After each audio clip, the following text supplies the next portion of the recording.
O Elo Perdido, 1964, capítulo 1. O rolo compressor comunista. Este livro se debruça no contexto da influência da StB, a Polícia Secreta Tchecoslovaca, no Brasil, na segunda metade da década de 1950 e nos anos 60, pois foi justamente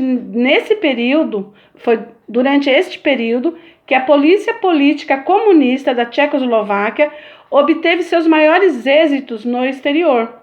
Eram tempos em que o bloco socialista irradiava autoestima e uma potência incrível, com um sentimento de possibilidades infinita que pode ser confirmado a partir dos vários feitos tchecoslovacos e soviéticos. No início da segunda metade do século XX, o comunismo viveu seus melhores anos, e esse sentimento de sucesso refletiu em diversos campos da atividade humana. Falaremos sobre esses anos, mas antes é necessário refletir sobre como os comunistas chegaram a esse patamar, como construíram seu poder, como a sua força cresceu. Iremos nos concentrar na Tchecoslováquia, pois englobar todo o bloco socialista, com a União Soviética à frente, ultrapassa as intenções desta publicação. Não há dúvidas de que também valeria a pena esclarecer essas questões, mas elas ficarão guardadas para outra oportunidade. No período de 1918 a 1938, a Tchecoslováquia era considerada o país mais democrático de toda a Europa Central. Nos dias de hoje, aquele país de então é muito idealizado, mas tinha também seus limites, fortemente relacionados à qualidade daquela democracia. Em comparação a seus vizinhos, Praga, a capital, podia se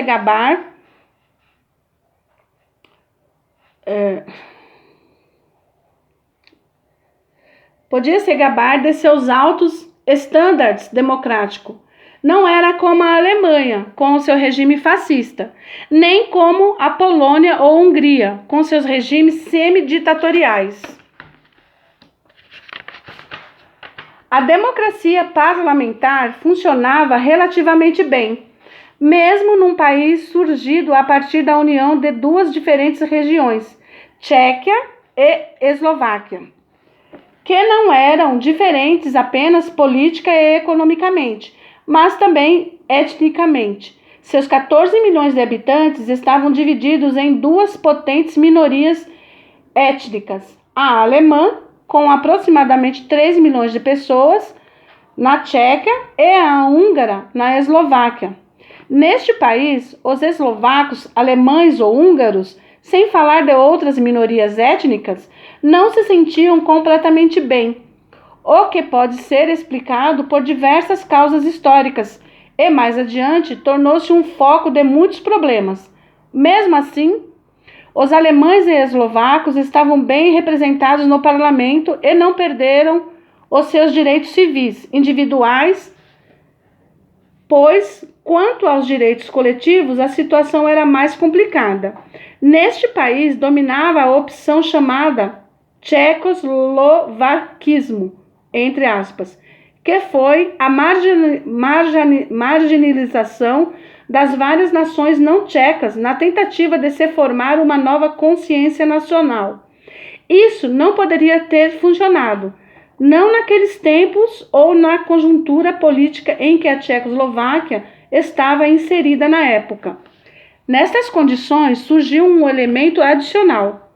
A partir de 1921, o Partido Comunista da Tchecoslováquia, o KSC, em tcheco, Komunistická strana Československa, funcionava totalmente dentro da legalidade e tinha cada vez mais força.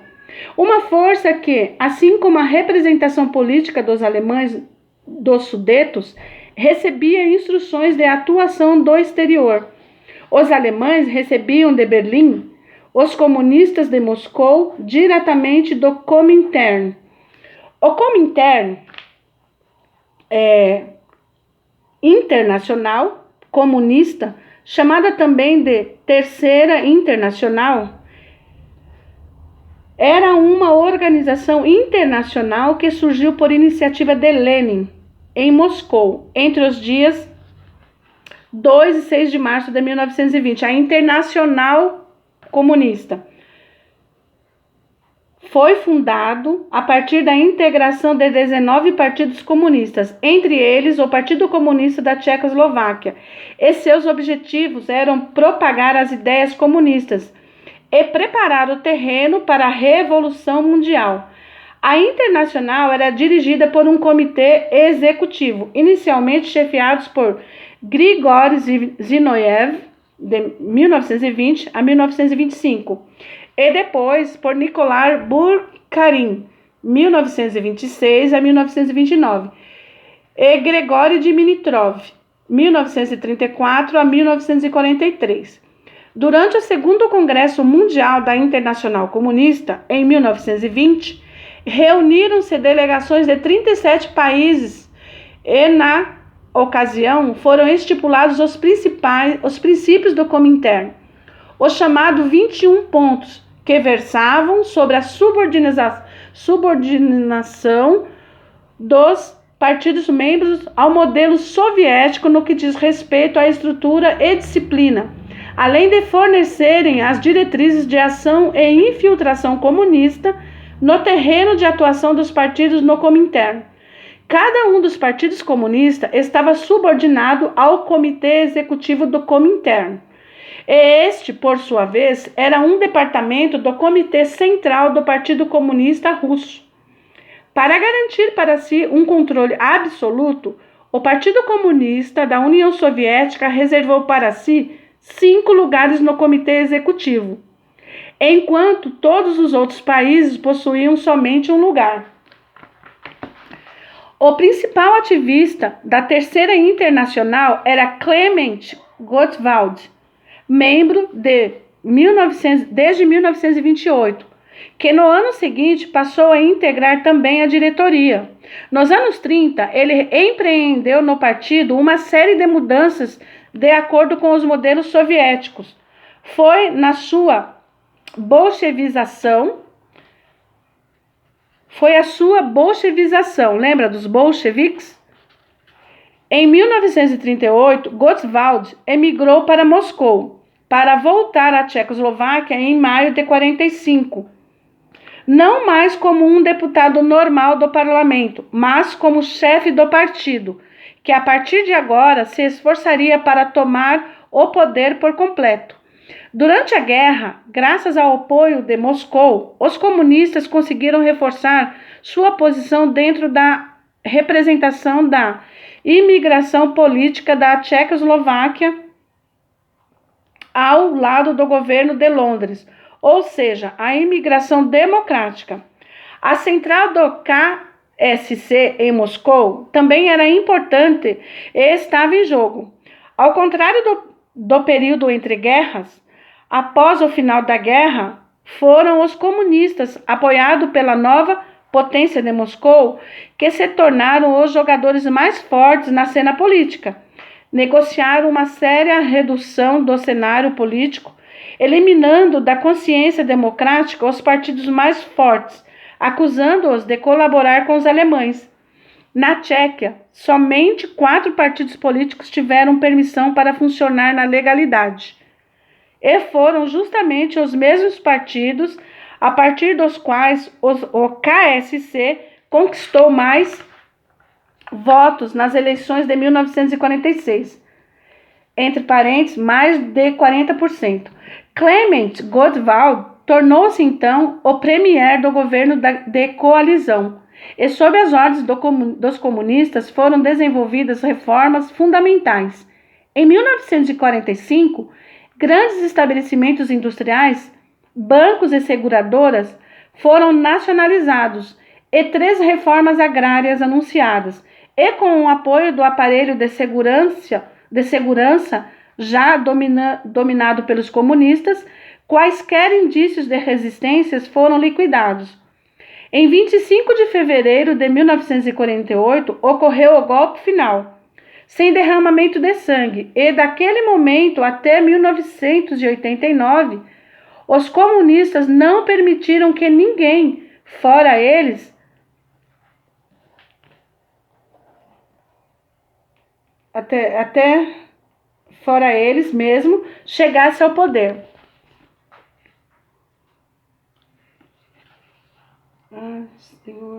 Chegasse ao poder. Não existia oposição. O acerto de conta com os inimigos do povo começou imediatamente. Segundo o refrão, abre aspas, quem não está conosco está contra nós, fecham aspas, todas as pessoas ou ambientes suspeitos passaram a ser perseguidos. Os inimigos eram grandes e pequenos proprietários, o clero, que é a igreja, as pessoas ou ambientes suspeitos passaram a ser perseguidos. Os inimigos, as pessoas, crentes, agricultores, independentes que resistiam à coletivização obrigatória, escritores e até mesmo os próprios comunistas, alguém do alto escalão poderia ser considerado inimigo, e não faltaram casos assim entre os condenados à morte. A atmosfera da alegria da reconstrução do país após a guerra misturou-se o medo dos lares, nos lares, nas fábricas, em toda parte. As retóricas de luta e vigilância, as intrigas do inimigo imperialista ou interno, tomavam conta do ambiente tchecoslovaco. E essa mesma sensação perdurou até o declínio do regime comunista. Perseguições e limpezas. Após a tomada completa do poder, as medidas enérgicas dos novos líderes do país demonstraram o que foi o regime comunista na Tchecoslováquia. Não foi suficiente para dominar todas as estruturas de poder, da central até a municipal. Era necessário introduzir os seus arranjos em todas as esferas da vida. Isso também servia, logicamente, para as Forças Armadas. Logo após o golpe, com base nas listas negras preparadas pelos comunistas, foram expulsos 27 generais e quase 900 oficiais, sob a acusação de haver lutado durante a guerra contra os alemães, na frente ocidental, ao lado dos britânicos e americanos. Essa foi a primeira fase de limpeza nas fileiras das Forças Armadas, logo após o golpe. E, em maio de 1948, iniciou-se uma segunda fase, que durou 1 ano, e na qual foram expulsos aproximadamente 2.000 generais e oficiais. Processos passaram a ser organizados a partir de falsas acusações e provas, com aplicações de penas severas, incluindo a pena de morte. Foi este, por exemplo, o destino do general Heliodor Picquet, herói que combateu na frente oriental. Após a sua execução em 1949 por enforcamento, o corpo, entre aspas, desapareceu e até hoje não se sabe onde está enterrado. Os oficiais que lutaram na frente ocidental ao lado dos aliados não só foram expulsos das Forças Armadas, foram também acusados de, entre aspas, traição e condenados. A grande maioria dos heróis da batalha aérea da Inglaterra que voltaram ao país depois da guerra foi enviada à prisão, condenada a apenas de 15 a 20 anos ou até mesmo prisão perpétua. A sua única culpa foi ter lutado contra os alemães. A última onda de grandes limpezas nas Forças Armadas tchecoslovacas durou até 1953, e uma característica particular desse período foram os novos, drásticos e brutais métodos a práticas de investigações trazidos pelos conselheiros soviéticos. O ambiente que imperava nas Forças Armadas era de desconfiança, pois ninguém tinha certeza se estava a salvo das perseguições. A partir de processos fabricados, foram executadas 30 penas de morte, de 1948 a 1959. Quantia relacionada à pena nas Forças Armadas. Os comunistas liquidaram todo o corpo de oficiais. E, em 1952, podiam declarar com satisfação que mais de 82% dos oficiais eram um quadro novo e de confiança. Deve-se acrescentar que, em certa fase, as perseguições atingiram os próprios comunistas, e, entre eles, também foram encontrados traidores, entre aspas, logo condenados à morte. As acusações eram falsas, como comprovaram os processos de reabilitação nos anos 60. Desta maneira, foram limpas, entre aspas, todas as esferas da vida: polícia, instituições públicas, indústrias, bancos, tudo. É difícil estimar o número total de vítimas, mas sabe-se que, por motivos políticos, no período entre 1948 e 1989, foram condenadas à prisão mais de 205 mil pessoas e 248 pessoas foram executadas, entre elas 12 comunistas de alta posição. Slanksy, por exemplo. Na prisão, aproximadamente 4.500 pessoas morreram em tentativas de atravessar a fronteira ocidental. Morreram por disparos, eletrocutadas, afogadas ou outros motivos, 282 pessoas. Esses são dados estatísticos que incluem somente pessoas perseguidas por motivos políticos, suprimindo os crimes, e foram extraídos de páginas oficiais do governo da atual República Tcheca, que realizou investigações em muitos desses casos, já que os processos de reabilitação de pessoas acusadas injustamente duraram até os anos 90 e depois, como já foi dito, houve processo de reabilitação nos anos 60. Mas após 1968, o regime os impediu e só foi possível retornar aos processos em 1990. Mas, na ocasião, muitas das vítimas já haviam falecido. São consequências do golpe sem derramamento de sangue de fevereiro de 1948. Não falamos ainda dos campos de trabalhos forçados, que funcionaram de acordo com o modelo soviético nos anos de 1948 a 1953, e nem das unidades especiais militares para onde eram enviados os politicamente incertos, cerca de 80 a 100 mil pessoas. A República da Tchecoslováquia possuía 14 milhões de habitantes após a guerra. São apenas números expostos aqui, mas não podemos esquecer que atrás deles estão os destinos humanos. Essas pessoas cumpriram as penas e depois disso não tiveram paz. Ainda sob ameaças de perseguições e complicações, sem conseguir trabalhar, etc. Além disso, os seus familiares também sofriam as consequências, pois o regime comunista não tinha piedade. Neste ponto era semelhante aos nazistas. Os filhos desses condenados, por exemplo, ficavam proibidos de frequentar a universidade, o cônjuge não podia exercer um cargo de responsabilidade, etc. Sob esses aspectos, os anos 50 foram os piores, e mesmo que o regime tenha relaxado um pouco no período seguinte, para endurecer novamente nos anos de 1968, o medo do sistema e das diversas formas de perseguição fizeram-se sentir até o fim total do sistema em novembro de 1989. Ok, pessoal? Então eu terminei aqui o primeiro capítulo. E isso desenha um pouco do que é o comunismo. Nessa época, na Revolução, quando aconteceu a Revolução Russa, o que acontece? Mostra um pouco. Eles utilizaram, logo no início, Lenin, assim que Lenin deu um golpe em Trotsky, o que ele fez? Ele comandou uma massa, usou as pessoas, né, os proletariados, os trabalhadores, que, como sempre, não tem muito estudo.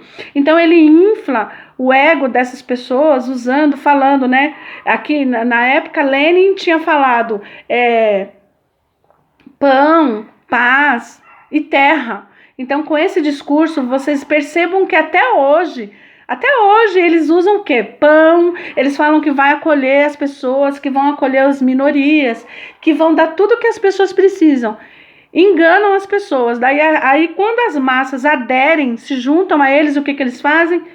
Eles matam as pessoas sem dó nem piedade. Matam as pessoas, matam seus familiares. Aqui está falando, né? Assim que o comunismo tomou conta, o que eles fizeram? Eles mataram todos aqueles generais que eram do exército, para colocar aqueles de confiança. Porque eles fazem uma lista, por isso que está falando uma limpeza, uma faxina.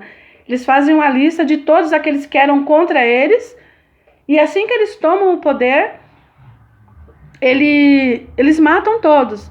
Lenin já dizia, né?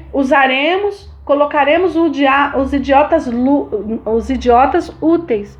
Usaremos ele como massas de manobra, né? Vamos colocar eles morrerão por nós. Isso que Lenin falava. Isso são palavras de Lenin. Eles morrerão por nós e eles comerão as migalhas que caem das nossas mesas. Então, isso é para se refletir. Fiquem todos com Deus e até amanhã.